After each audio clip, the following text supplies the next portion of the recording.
Esse aqui, provavelmente, se os meus cálculos estiverem certos, vai ser um dos últimos vídeos que eu vou gravar, pelo menos nesse bloco de gravações que eu estou fazendo. Essa aqui vai ser a última vez que eu vou gravar para vocês, nessa parte. Pode ser que eu tenha que voltar aqui para gravar mais vídeo? Pode, mas eu vou demorar umas semanas para isso, porque eu tenho várias semanas de vídeos gravados e planejados já na manga, né? Já pensando nas coisas que vão acontecer e tudo mais, já deixando as coisas preparadas. Então, isso aqui, em vez de eu já entrar e falar de plantas, falar de reprodução de plantas não vai ser nada fácil. Então, eu resolvi fazer um vídeo para fechar esse conteúdo de reprodução animal, que é mais simples de ser entendida. Então, primeira coisa, chama já! Vamos lá. Reprodução. Nós temos que lembrar que vamos falar os conceitos básicos. A reprodução, ela pode ser sexuada e assexuada. Ponto. Então, quando eu falar de sexuada, obrigatoriamente eu vou ter algum dos indivíduos com características masculinas e outro com características femininas. Ou seja, essa característica masculina vai produzir espermatozoides e esse com características femininas vai produzir um óvulo. Um, dois, vários. O assexuado, o A já diz mesmo, diz não tem sexo. Ou seja, eu não tenho características masculinas, não tenho características femininas. Consequentemente, não tenho formação de espermatozoide, não tenho formação de óvulo, não tenho ato sexual, eu não vou ter pênis, eu não vou ter vagina, eu não vou ter nada disso. Por isso, que quando a gente fala de dimorfismo sexual, vem de dois, tá? O dimorfismo sexual, morfismo, vem de forma, tá? A sua forma corporal. O dimorfismo sexual só vai acontecer em reprodução sexuada. Seres assexuados não têm dimorfismo sexual, não vai ter diferença entre a parte física. Então, o dimorfismo sexual, você tem alguma forma de diferenciar o macho da fêmea. Ou seja, pode ser o tamanho. Normalmente, o macho pode ser maior do que a fêmea, mas pode ser o contrário. Pode ser que um seja mais colorido do que o outro. Às vezes, um formato de um bico, presença de alguma característica que seja exclusiva, que faça você diferenciar o que é um macho de que uma fêmea. Tem muitos animais que não é visível, não é fácil perceber. É porque o nosso olho não é daquela espécie, né? A gente não está acostumado. Ele sabe se reconhecer, a gente nem tanto. Às vezes um canta, o outro não canta. Pode ser várias coisas, vários fatores, tá? No ser humano, por exemplo, você tem a formação de pênis, a vagina, a parte fecundação. A fecundação é o encontro do óvulo quando ele se encontra com o espermatozoide. Esses dois vão se fundir. Essa fusão, porque um vai entrar no outro, essa fecundação, ela pode acontecer internamente ou externamente. Internamente significa que eu tenho que pegar literalmente, vamos pensar assim, pênis e vagina. Tem que se encontrar. Um tem que entrar no outro, vamos dizer assim. Tem que acontecer o ato sexual. Já na parte externa, é simplesmente o que vai acontecer para fora do corpo. Ou seja, eu vou jogar no ar, eu vou jogar na água, eu vou jogar aquilo para fora. Não vai precisar o pênis se encontrar com a vagina. Isso acontece, por exemplo, em peixes, né? Joga o óvulo, joga o espermatozoide, deixa quem Iemanjá cuida. Eu também posso chamar esse processo também de fertilização, tá? Em vez de fecundação, os caras usam fertilização externa, é só para te confundir. Gametas, também chamadas de células sexuais, é o óvulo e o espermatozoide. Tá? Então eu posso chamar isso de célula sexual feminina, célula sexual masculina, eu posso chamar de gameta feminino, gameta masculino, eu posso chamar de óvulo de espermatozoide. 1 bilhão de nomes para a mesma coisa. É bem-vindo às ciências. Zigoto. O zigoto é a primeira célula sexual. Todo mundo já foi um zigoto. Quando o óvulo se encontra com o espermatozoide, acontece essa fusão aqui, eu vou formar a primeira célula. Essa primeira célula, ela tem metade da informação do pai, metade da informação da mãe, e a gente chama isso aí de célula ovo ou de zigoto. Para chamar de embrião, isso aqui não vai ficar uma célula, você não é formado por uma célula. Você é formado por vários. Isso aqui vai começar a... Isso aqui vai começar a se dividir. Dividir. Várias divisões. E vai começar a formar 1, 2, 3, 4, 1 trilhões de células que é formado você. Quando isso aqui começar a se dividir, vai formar, mano, parece tipo um cacho de uva, sabe? Amora, um monte de bolinha, células. Esse amontoado de células que vão se grudando, não tem uma forma muito definida, tem uma forma arredondada, mas não tem uma cara de ser humano, não tem uma cara de golfinho, não tem uma cara de cachorro, não tem uma cara de papagaio, é só um amontoado de células. Esse amontoado de células, a gente chama isso aí de embrião. Se eu olhar, eu não sei diferenciar que animal é aquilo, tá? É o estágio inicial. Isso acontece nos primeiros dias, nas primeiras semanas. Quando isso aqui vai começar a criar uma forma, a gente pode chamar isso aqui de feto. Só que tem um detalhe. Essa palavra feto a gente só usa quando a gente está falando de animais vivíparos, animais vertebrados, tá? Eles vão aparecer, eles vão ter características semelhantes ao indivíduo adulto. Então você já vai ter, você vai ver já braço, uma cabeça, os olhos, as pernas, ou você já vai ver a formação de um rabo, a formação de uma orelhinha, como se fosse um cachorro, né? De um bico, da asa. Você já começa a olhar e falar, isso aí deve ser um passarinho, isso aí deve ser um cachorro, isso aí deve ser um elefante. Você já tem características nesse amontoado de células que já parece um indivíduo adulto. Já tem características já de como ele vai ser no futuro, as características básicas daquele animal. Desenvolvimento embrionário, nós já comentamos sobre isso. Ou seja, você tem animais que têm o desenvolvimento vivíparo, que somos nós. Vai desenvolver dentro do corpo da mãe. Ela vai ter que carregar aquilo por meses, por semanas, por dias, por anos. Vai ter que nutrir aquilo, vai ter que proteger com o próprio corpo. É alto custo isso aqui. Eu estou dizendo custo de energia, tá? Mas também o financeiro também, né? De você manter. Mas o corpo da mulher é prejudicado, é sugado. O ovíparo vai acontecer para fora do corpo. Você vai ter a formação de um ovo, que vai ter a cascadura ou não, depende. O ovíparo, ele não precisa de muito cuidado. O importante é não quebrar o ovo, né? Mas não precisa muito, você cuida ali, não precisa amamentar. Tá? Tirando algumas exceções, tá? Para deixar isso bem claro, tá? Porque tem algumas exceções, né? Equidínia, o ornitorrinco, aí tem algumas exceções, que são animais mamíferos que botam ovos, para quem não sabe, né? São os pontos fora da curva. Enfim, os animais ovíparos, você põe, o pintinho ele já nasce ali, já tá prontinho, já a mãe ensina o que pode comer, o que não pode comer, vida que segue. Às vezes não tem nem a mãe por perto, né? Como tartaruga, vai pro mar e é manjar que cuide. O ovíparo, ele já nasce propriamente dito, não precisa de muitos cuidados. Agora, por exemplo, pinguins é ovíparo, só que o filhote é muito dependente dos pais, ele fica lá e não consegue se alimentar sozinho. Isso pode acontecer. A mãe precisa lá e alimentar e regurgitar dentro do bebê, lá dentro do filhote. Muitos passarinhos isso acontece também. A mãe tem que ir lá e colocar a comida, pré-digerir até para a criança, para esse desenvolvimento. Agora tem outros ovíparos que não, já nasce praticamente já está pronto. Pode ir, pode ir embora. E o exótico ovovivíparo. Tem o ovo que vai ficar dentro do corpo da mãe. A mãe vai carregar aquela criatura quando estiver nascendo, aí vai embora. Ritual de acasalamento.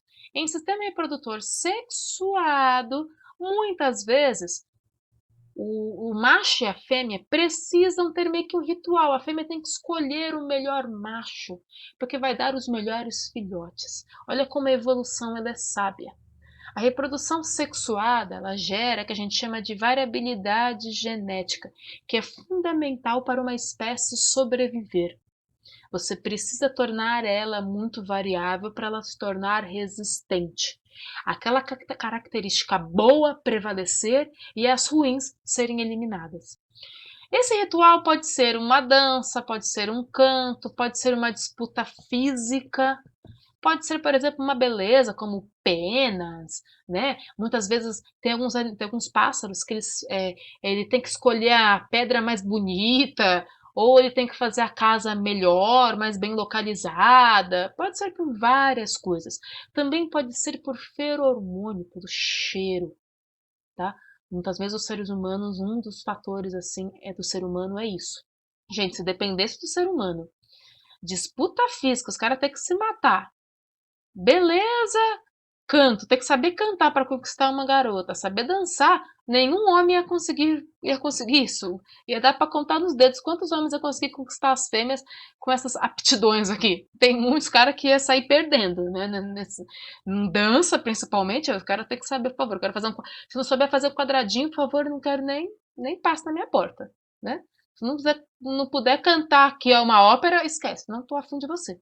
Disputa física, eu quero pelo menos aqui, ó, quero 100 flexões de braços. Não igual o presidente, por favor, flexão de verdade, tá? E beleza aí é muito relativo, né? Porque tem gente que tem aquele kit beleza, né? Aquele barba ali, que é o kit beleza masculino, né? Que engana, meninas, engana. O desenvolvimento. O animal ele pode ter um desenvolvimento direto, ou seja, ele já nasce bem parecido com o pai e com a mãe, e ele não vai mudar muito. Pode mudar um pouco a coloração das penas, às vezes acontece, dos pelos também, né? Vão ficando mais grossos, vão mudando um pouco a cor, né? Além do formato que vai crescendo também, né? Ou o desenvolvimento ele pode ser indireto, pode acontecer a metamorfose. Então você tem a formação do ovo, aí você vai ter uma larva, e aí você vai ter essa larva vai criar a pupa, aquele casulo, né? E aí sim você vai ter o adulto, ou também chamado de imago. Então, essa larva não é igual ao adulto, que nem, por exemplo, uma borboleta, o exemplo clássico. Lembrando que tem alguns animais que quando eles vão crescendo, né, a forma que eles vão crescendo em estágios, que a gente chama de equidizes. Isso acontece muito em insetos. Ou seja, ele já nasce na forma de ovo e ele vai se formar o que a gente chama de ninfa. Ele parece um mini adulto, só que ele não cresce devagarzinho, que nem a gente vai crescendo, vai crescendo. Ele cresce, de repente ele tem um salto, aí ele pum, aí ele vai ficar parado por um tempo assim, pum, ele vai crescendo em tiros, né? Do nada ele tá aqui, daqui a pouco, pum, ele cresceu, ficou gigante. O que acontece? A casca externa, normalmente de quitina, ela protege o animal e ele acaba impedindo que o animal cresça, porque ele vira tipo uma caixa que prende ele lá dentro. O que ele vai fazer? Ele vai criar uma casca nova, e aí aquela casca velha vai ser arrancada, e aí ele vai crescer com uma casca mais forte. Isso também acontece, por exemplo, com cobras, né? As cobras elas vão trocando de pele, nós também trocamos de pele, né? Todo dia, 24 horas. Cada animal tem um tempo para trocar de pele. Por isso que tem que tomar banho para tirar a casca, né, da gente, né? Células mortas. Por exemplo, cobras, elas vão trocando de pele e isso vai ajudando elas a crescer, né? Quando a cobra troca de pele, uma das coisas que vai acontecer é o tamanho dela que vai aumentar. É uma preparação muito forte, tá, para o animal. Ele tem que gastar muita energia para criar essa pele nova.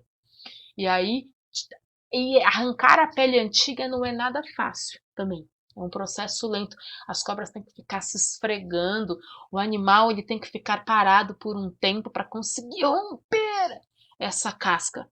Isso aí pode torná-la vulnerável. É muito comum você encontrar, às vezes, em árvores, preso essas equidizes. Você consegue, forma a casca do animal perfeitamente, parece que fez um molde, é muito bonito. Quando tem reprodução assexuada, é uma reprodução que ela é muito simples de ser feita. Eu divido no meio, né, a bipartição, por exemplo, corto no meio e tá pronto. Ah, tem bastante alimento, começa a formar um broto aqui e vida que segue. E ela é muito rápida. Acontece assim. Cortei a estrela do mar hoje, amanhã tá crescendo uma mini estrelinha do mar, daqui uma semana a estrela do mar tá formada. Então é muito rápido. O problema não tem variabilidade genética, porque na sexuada, lembra, eu vou formar clones. Imagina que eu tenho uma doença que começa a crescer em esponjas do mar. Se essa doença começar a matar esponjas do mar, ela vai matar todas as esponjas, porque todas são clones, uma igual à outra. Agora, na reprodução sexuada, ela é muito mais complexa e é um processo mais lento. Na reprodução sexuada, quando tem a formação de gametas, principalmente o homem, ele forma 100 milhões, 200 milhões, 500 milhões de espermatozoides, cada um diferente do outro. O óvulo também, não é sempre o mesmo óvulo. A cada mês, a mulher, por exemplo, produz um óvulo diferente, com material genético que pode ter uma variação. E essa combinação do óvulo com o espermatozoide vai criar um indivíduo que é um pouco da mãe, um pouco do pai, que vai ser diferente, que vai se encontrar com outro indivíduo que também tem metade da mãe, metade do pai, e vai formar um novo filhote. Tá vendo que tá misturando? Você vai misturando o melhor de cada um. Por que é o melhor? Porque é aquele que sobreviveu. O que sobreviveu é o melhor adaptado. Ah, pode ser ter que perder uma mão, perder os olhos, ou ganhar um terceiro olho. A evolução, ela sempre vai favorecer aqueles que são os mais adaptados, que conseguem se alimentar, conseguem reproduzir. Esses são os melhores. Não importa se é o mais bonito, o mais forte, não. Importa aquele que sobreviveu e conseguiu reproduzir. É isso que é evoluir, é se adaptar. E a variabilidade genética é fundamental para a sobrevivência, porque o planeta vai mudando, os animais têm que ir mudando. O assexuado, esse processo é muito lento, é mais difícil para eles criarem variabilidade genética, ter as mutações. Para ele é mais difícil. Não é tão simples ter mutações. Para a reprodução assexuada. Agora, para a sexuada, isso acontece o tempo todo, porque quando eu vou misturando o DNA, eu já vou criando mutações. Quanto mais mutações podem ser favoráveis, ou pode ser desfavorável também. Essa mutação não traz um bom benefício, o animal não consegue sobreviver e aquela espécie vai entrar em extinção. Simples assim. Se a mutação for muito lenta e as mudanças ambientais forem muito rápidas, pode acontecer também a extinção. A gente chama de gargalo evolutivo. Aquele que consegue ter a mutação, sobreviver e continuar, vambora, vambora. Vai embora. A gente chama isso da hipótese da rainha vermelha, né? Você precisa correr para continuar parado, para continuar existindo. Se você ficar parado, você é engolido pelo sistema. Então eu preciso continuar mudando, mudando, mudando, mudando, mudando para continuar sobrevivendo. Primeira coisa, para continuar aqui. Todos os animais que estão aqui vivendo no nosso planeta hoje estão sofrendo mutações, estão conseguindo sobreviver. Se a gente fizer muitas mudanças e eles não conseguirem acompanhar, eles vão entrar em extinção. Não é só a gente ir lá e matar o animal e caçar ele. O próprias mudanças que a gente faz no planeta, como no clima, por exemplo, né? As mudanças climáticas é um bom exemplo disso. Invadir os territórios, diminuir, né, o espaço que eles têm. Se os animais não conseguirem se adaptar a isso, a gente vai extinguir todos. E nós vamos ser um dos principais culpados. E não é só por ir lá e caçar, tá? Porque a caça, dependendo da espécie dos animais, ela é o que menos causa problemas. É realmente o efeito cascata da nossa existência. E, para terminar, hermafroditismo. Existem animais que ele pode produzir os dois gametas ao mesmo tempo. Olha que esperto! Muitas vezes não é ao mesmo tempo, tá? Ele faz assim, primeiro vai ficar ativo o feminino, depois vai ficar o masculino. Plantas podem fazer isso. Tem muitos animais que podem trocar de sexo. Peixes podem fazer isso. Galinhas podem fazer isso. por causa da variabilidade genética, tem esse poder. Você vê o tamanho do poder da mutação, pode fazer mudar de sexo. Porque esse hermafroditismo, ele tem uma função de que, se caso o animal não encontrar um outro oposto, um outro igual a ele mesmo pode fazer uma autofecundação. Não é uma automasturbação, pelo amor de Deus, não tem nada a ver com isso, tá? Não seja pornográfico, por favor. Mas isso aqui pode acontecer numa tentativa desesperada para continuar a espécie existindo. O hermafroditismo é raro, não é tão comum assim, mas ele tem algumas vantagens, uma vez que, se tem aqui, por exemplo, uma árvore macho e do lado tem uma árvore fêmea, eles podem trocar. Agora a gente vai trocar. Agora você vai ser o macho e eu vou ser a fêmea. Eles podem ter esse revezamento. Olha que coisa complexa. Isso pode acontecer e é muito bizarro. Isso é muito bizarro. As plantas são muito bizarras. Elas fazem coisas muito exóticas. Elas brincam com o sistema reprodutor sexuado e assexuado. Enquanto a gente é meio limitado, a nossa espécie, por exemplo, as espécies de plantas, elas estão aqui há muito mais tempo no planeta. Viram os dinossauros surgir e morrer. Enterrou os dinossauros e vai enterrar a gente, provavelmente. Essa parte aqui da variabilidade genética, muito mais bem elaborada, muito mais bem estruturada.